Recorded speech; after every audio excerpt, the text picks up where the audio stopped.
लेकिन मैंने आज अपने आर्गुमेंट्स की शुरुआत ही की थी दो ऐसे चैट्स के आधार पर जिसको किसी भी प्रकार से डिस्प्यूटेड नहीं माना गया है। उसमें टाइमिंग डाटा से लेकर के सारे डाटा जो है वो व्हाट्सएप चैट्स के थे और वो दोनों चैट्स जो है वो 22 को एग्जाम हुई थी उससे पूर्व के थे। तो क्या एफएसएल रिपोर्ट में और भी कोई सबूत थे जिनको टैंपर किया गया था या बदला गया था या छेड़छाड़ किया गया था जिसके चलते इतना लंबा समय लग रहा है सर?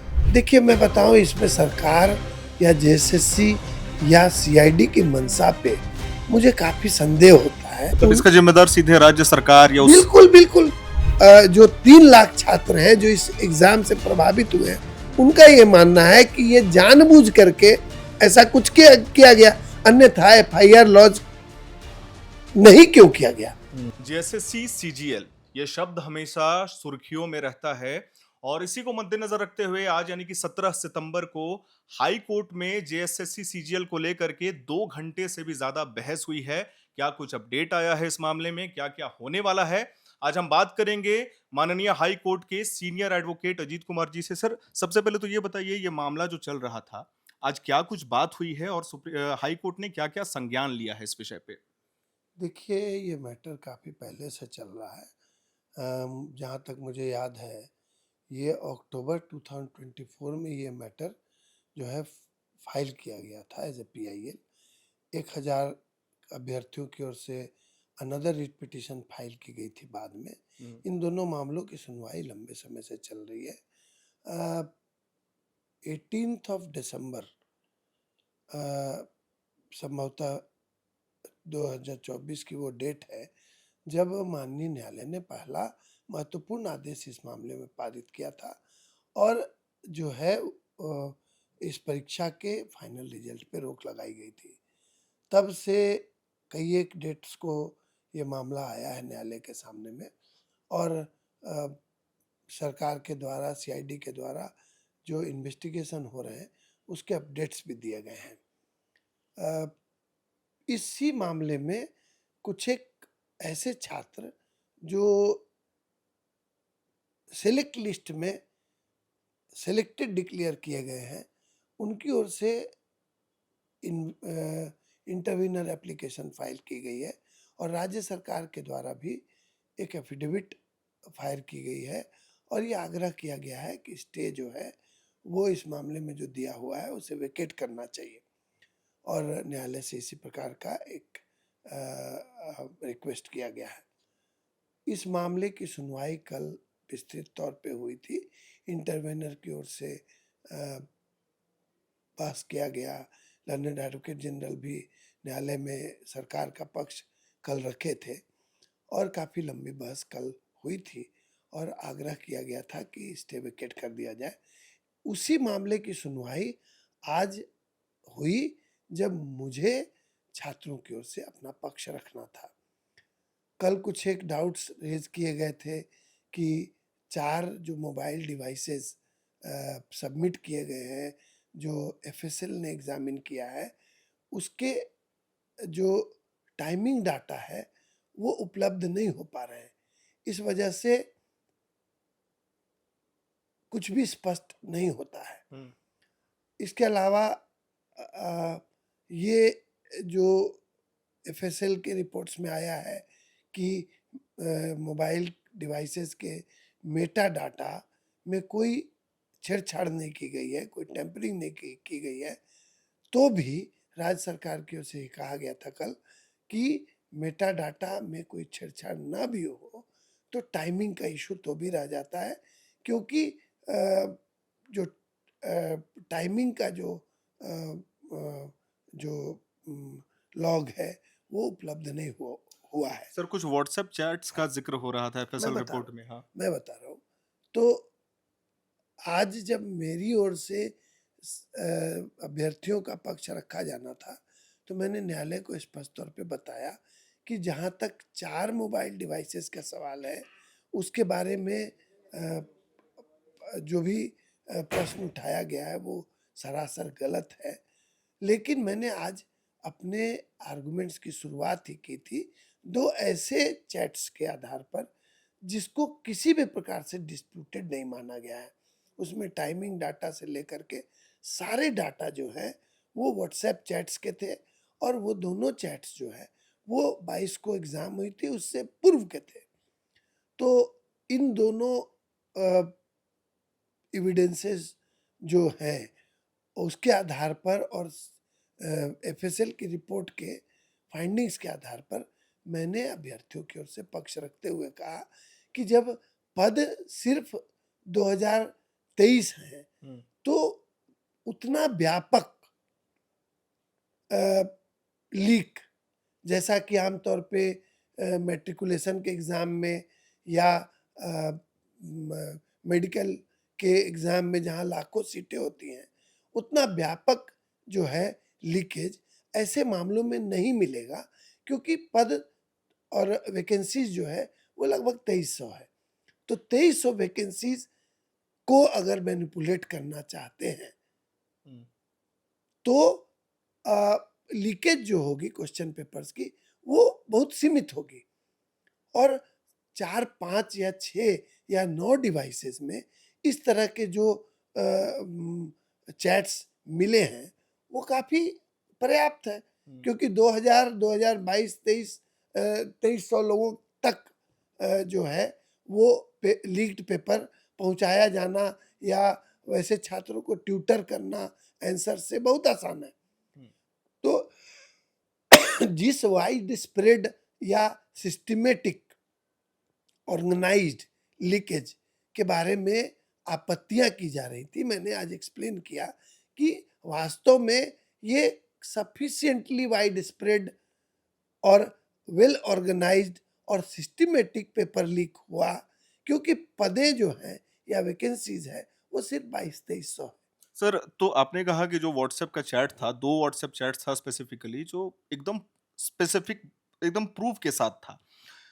हाई कोर्ट ने क्या कहा इन चैट्स को देखने के बाद, और अगली डेट शायद हमें पता चल रहा है कि अगले महीने की हाई कोर्ट ने दी है, इस पे क्या कहिएगा? देखिए, माननीय न्यायालय ने आज बहुत सीरियस कमेंट्स किए, और राज्य सरकार की ओर से जो भी अधिवक्ता उपस्थित थे, एडवोकेट जनरल थे, माननीय न्यायालय ने कहा कि ये लूप साइडेड इन्वेस्टिगेशन समझ से परे है।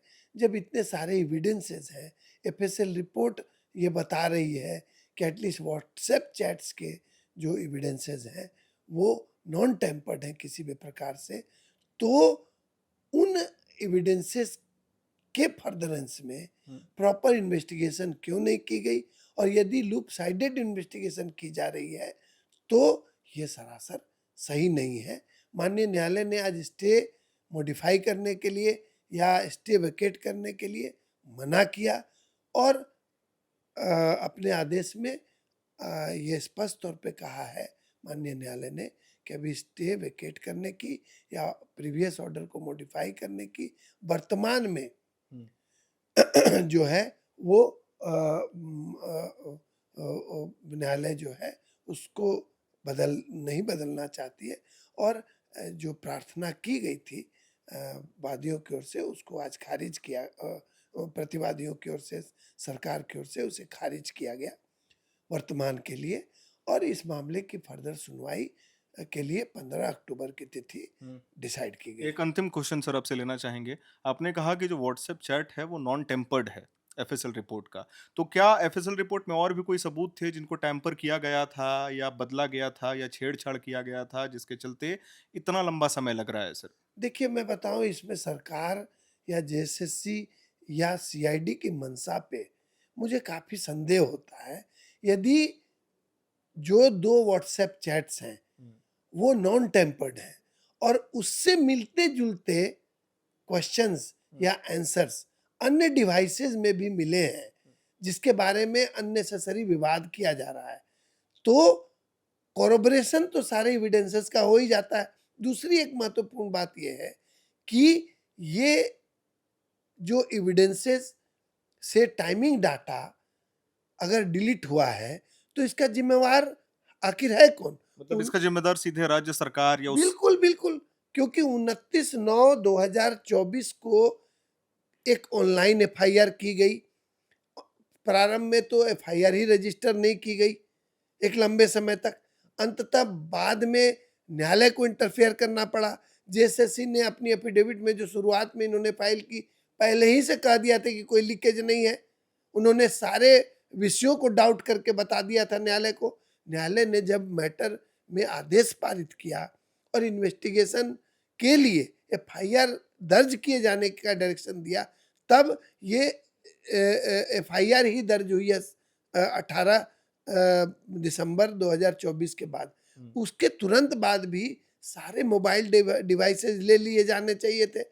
सारे मोबाइल डिवाइसेस लेने के बावजूद उन डिवाइसेस को समय पे भेजा क्यों नहीं गया? तो मेरा ये मानना है, और जो 3 लाख छात्र हैं जो इस एग्जाम से प्रभावित हुए हैं, उनका ये मानना है कि ये जानबूझ करके ऐसा कुछ किया गया, अन्यथा एफआईआर लॉन्च नहीं क्यों किया गया? एफआईआर दर्ज किया ही जाना चाहिए था। सारे एविडेंसेस समय पे ले लिए जाते तो ये विषय भी नहीं होता। तो वास्तव में जो एविडेंसेस नॉन टेम्पर्ड है व्हाट्सएप चैट्स के, जो एग्जाम के 1 दिन के पहले के हैं, उससे बाकी सारे जो आंसर्स हैं वो मैच कर रहे हैं। तो सारे एविडेंसेस कोरोबोरेट हो रहे हैं, और साथ में इन लोगों ने ये जांच पड़ताल करके ये पाया भी है कि वास्तव में कुछ छात्रों को नेपाल ले जा करके ट्रेनिंग दी गई थी, उनको आंसर्स रटाए गए थे। ऐसा ही कुछ अन्य क्षेत्रों में भी हुआ, नियामतपुर वेस्ट बंगाल में भी इसी तरह की ट्रेनिंग दी गई। तो इतने सारे एविडेंसेस आखिरकार हैं। उसके अलावा जो पब्लिक नोटिस दी गई थी उसमें 30-40 से अधिक ही एविडेंसेस वहां भी मिले। तो इन सभी एविडेंसेस के बावजूद यदि सीआईडी या राज्य सरकार या जेएसएससी ये मानने के लिए तैयार यदि नहीं है, और ये कहने के लिए आमादा है कि पेपर लीक तो नहीं ही हुई है, तो ये विषय तो आम आदमी के समझ की है। अब 15 अक्टूबर का सबको इंतजार है सर। 15 अक्टूबर को मामले की विस्तृत सुनवाई हो सकती है। इन्वेस्टिगेशन अब इस प्रकार से चल रही है। मैंने ऑलरेडी सीबीआई इन्वेस्टिगेशन के लिए आग्रह किया है न्यायालय से, परंतु न्यायालय ने आज जो कुछ पाया है उस आधार पे मैं भरोसा ही कर सकता हूँ। यदि अगले डेट तक भी यही स्थिति रही, यही रवैया रहा, और राज्य सरकार 2000 या 2200 लोगों का हित साधने के लिए यदि 3 लाख ईमानदार अभ्यर्थियों को, मेहनती अभ्यर्थियों को यदि चोट पहुंचाना चाहती है और सभी प्रत्यक्ष चीजों को भी अनदेखा कर रही है, क्योंकि आज न्यायालय की ओर से, न्यायालय में ये बड़े गंदे तरीके से कहा गया कि ये एग्जामिनेशन, ये जो है केस वो किसी सिंडिकेट के द्वारा कराया गया है, जो नहीं चाहते हैं कि एग्जाम। आखिर आप बताइए कि 3 लाख छात्र जो सड़कों पे आ गए थे, जो इतना प्रोटेस्ट कर रहे थे, क्या वो किसी सिंडिकेट का हिस्सा है? ये राज्य सरकार और वर्तमान राज्य में ये सोचने वाली बात है, और मैं समझता हूँ कि इससे बड़ा दुर्भाग्य यहाँ के ईमानदार छात्रों का नहीं होगा जब ऐसा विषय इस प्रकार से देखा जा रहा है। मैं समझता हूँ दूध का दूध और पानी का पानी होगा जरूर, और मैं अपने दम तक, मैं अपने अंतिम दम तक, अपने पूरे बुद्धि विवेक से मैं न्यायालय पे पूरा भरोसा करता हूँ। मैं इस न्यायालय का एक ऑफिसर हूँ, और मैं न्यायालय के सामने में सभी चीजों को कायदे से रख सकूं। मैं इतना ही प्रार्थना करता हूँ कि भगवान इतनी शक्ति मुझ में दे। 4 चीजें निकली हैं इस बातचीत से जो कि बहुत अहम मानी जा रही है। सबसे पहला सर ने कहा था कि जो व्हाट्सएप चैट्स थे वो नॉन टेम्पर्ड थे, लेकिन बाकी जो एफएसएल रिपोर्ट में सबूत थे वो टैंपर किए गए, उसके साथ छेड़छाड़ किया गया। दूसरा चीज, 3 लाख अभ्यर्थी इससे सीधे सीधे इन्फ्लुएंस्ड हैं, प्रभावित हैं। कब जेएसएससी सीजीएल का परिणाम आएगा, कब उनका रिक्रूटमेंट होगा, बहुत सारी बातें हैं। अब सभी की निगाहें 15 अक्टूबर पर टिकी हुई हैं कि क्या माननीय हाई कोर्ट फैसला